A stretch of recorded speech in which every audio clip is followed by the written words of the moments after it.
नमस्कार दोस्तों, welcome to PK classes. आज मैं आपको समझाने वाला हूँ shaper machine. Shaper machine introduction, main parts, working, operation. Shaper machine क्या है, कैसे करती है काम। तो दोस्तों, यदि आपने अभी तक मेरा चैनल सब्सक्राइब नहीं किया है तो चैनल को सब्सक्राइब करें और वीडियो पसंद आता है तो लाइक ज़रूर करें। Okay.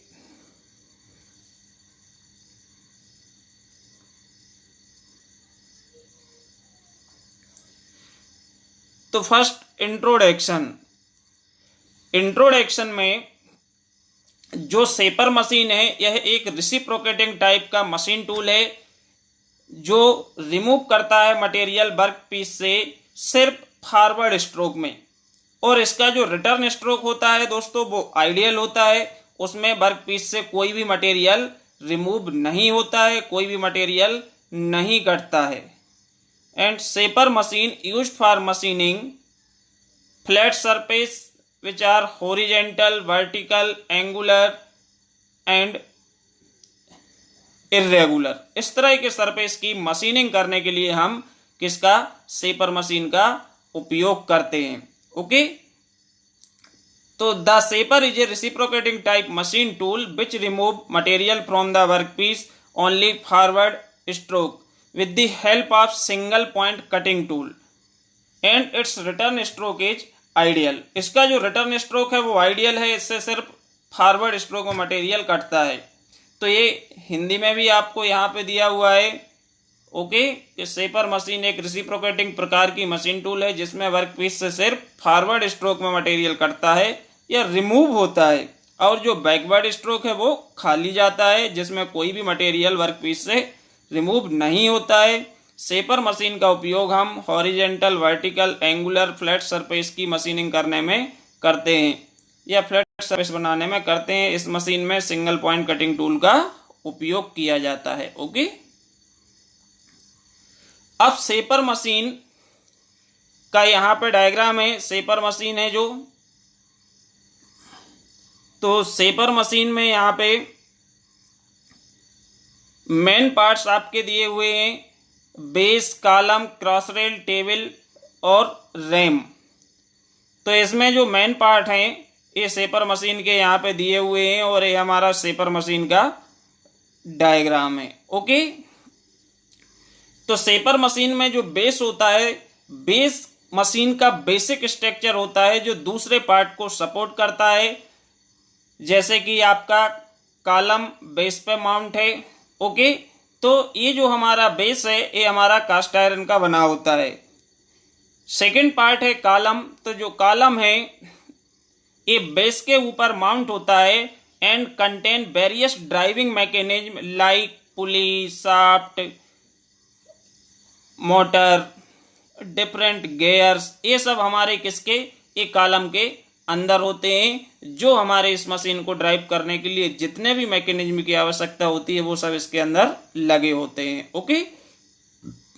Cross rail, cross rail diagram में दिख रही है आपको। जो क्रॉस रेल है, क्रॉस रेल का हम उपयोग करते हैं टेबल को इस वर्टिकल कॉलम पे अप एंड डाउन मूव करने के लिए एज पर नीड। जब हमको आवश्यकता होती है कि हमें टेबल को अपवर्ड शिफ्ट करना है तो हम क्रॉस रेल में हैंडल को फंसा के इसको टर्न करते जाएंगे तो हमारी जो टेबल है ये अप चली जाएगी, और हमको डाउन करना है तो हम इसको डाउन भी कर सकते हैं। तो ये किसकी हेल्प से, क्रॉस रेल की हेल्प से। नेक्स्ट है table. Table is mounted on vertical column with elevating screw. ये एलिवेटिंग स्क्रू की सहायता से वर्टिकल कॉलम पर टेबल माउंट होती है जो वर्क पीस को होल्ड एंड सपोर्ट करती है। तो वर्क पीस जो है वो हमारा वाइस के अंदर फिक्स है, क्लैंप्ड है, और वाइस हमारी किस पे है, टेबल पे बनी हुई है। ओके। रैम। तो रैम जो है, रैम हमारा ये टॉप का पार्ट है जो डार्क ब्लैक है, ये हमारी रैम है। एक यह रिसिप्रोकेटिंग पार्ट है, रिसिप्रोकेटिंग मेंबर है जो रिसिप्रोकेट करता है वर्किंग के दौरान। जब हम मशीन को स्टार्ट करेंगे तो हमारी रैम आगे पीछे इस कॉलम के ऊपर क्या करेगी, रिसिप्रोकेट करेगी। तो इसी के साथ अटैच होता है हमारा tool post, tool slider. Okay. तो इसमें रैम लॉकिंग हैंडल भी दिया हुआ है कि जैसे हम रैम के लिए लॉक करना है इसकी पोजीशन को तो हम इसको लॉक कर सकते हैं। एक इसमें रैम एडजस्टिंग बोल्ट भी दिया हुआ है और टूल स्लाइडर है, टूल पोस्ट है। तो जो रैम है, रैम एक रिसिप्रोकेटिंग पार्ट से जो रिसिप्रोकेट करता है कॉलम के ऊपर आगे पीछे जब हम मशीन को स्टार्ट करते हैं दोस्तों। ओके, टूल स्लाइडर का काम होता है कि जो हमारा कटिंग टूल है जो टूल पोस्ट में लगा हुआ है इसको अप एंड डाउन स्लाइड करना, कि यदि हमको इसको डाउन स्लाइड करना है तो टूल स्लाइडर की मदद से हम इसको नीचे शिफ्ट कर देंगे और टाइट कर देंगे, और यदि हमको अप शिफ्ट करना है तो इसको हम अप भी शिफ्ट कर सकते हैं, या इसको हमको टर्न करना है, कुछ टेपर एंगल पे होल्ड करना है तो इससे हम टेपर एंगल पे टर्न भी कर सकते हैं। इसको हम घुमा देंगे तो ये हमारा एक्सेस से टर्न हो जाएगा, टेपर हो जाएगा।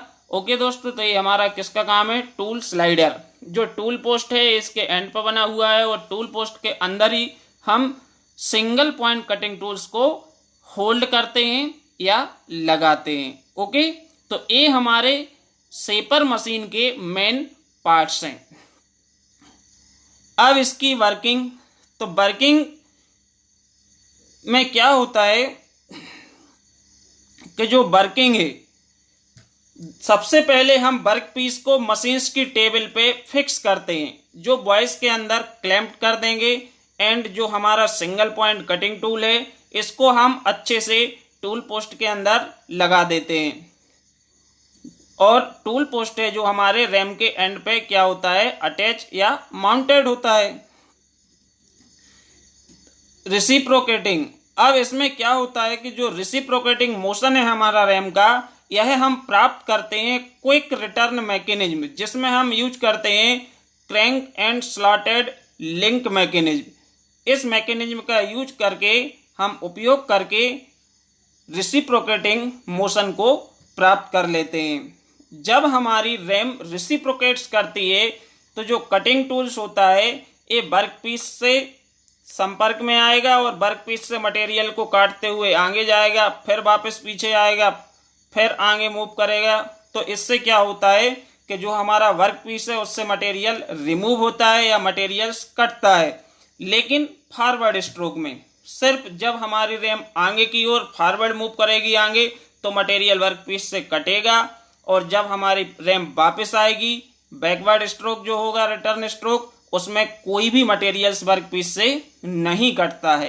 तो यही वर्किंग जो है हमारी किसकी, शेपर मशीन की है, जो 2 स्ट्रोक में या एक साइकिल में क्या होती है, कंप्लीट होती है दोस्तों। वर्किंग आपको हिंदी एंड इंग्लिश दोनों में मेंशन है।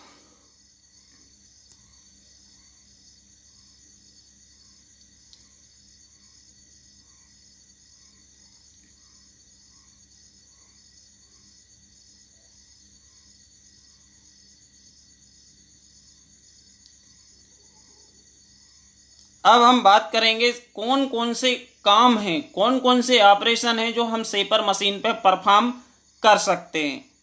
तो यहाँ पे 4 ऑपरेशन मेंशन किए हैं मैंने, machining horizontal surface, machining vertical surface, machining inclined surface and machining irregular surface.